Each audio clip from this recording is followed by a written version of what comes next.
പെരുമ്പിലാവ് ചന്ത.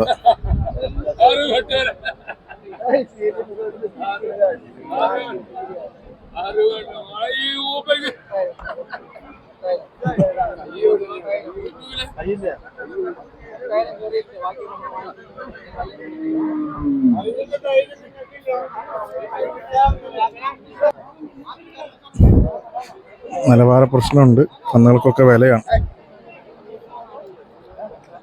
പയ്യന്മാരൊക്കെ വില ചോദിച്ചിട്ട് വെട്ടിക്ക് നിൽക്കുകയാണ്.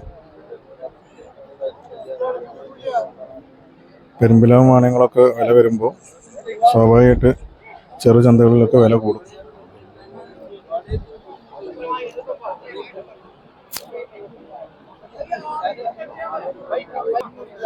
നമ്മളെ കക്ഷിക്ക് 39 ചോദ്യം. നല്ല വിലയുള്ള സമയമാണ്. ആരും പറഞ്ഞിട്ട് കാര്യമില്ല, കിട്ടാൻ ഡിമാൻഡാണ്. അപ്പോൾ പിന്നെ വിൽക്കുമ്പോഴും പ്രൈസ് കൂടും. അങ്ങനെയാണ് നിയമം ഉണ്ടല്ലോ കച്ചവടത്തിൽ, ബിസിനസ്സിൽ. ഡിമാൻഡ് കൂടുമ്പോൾ പ്രൈസ് കൂടും, ഡിമാൻഡ് കുറയുമ്പോൾ പ്രൈസ് കുറയും.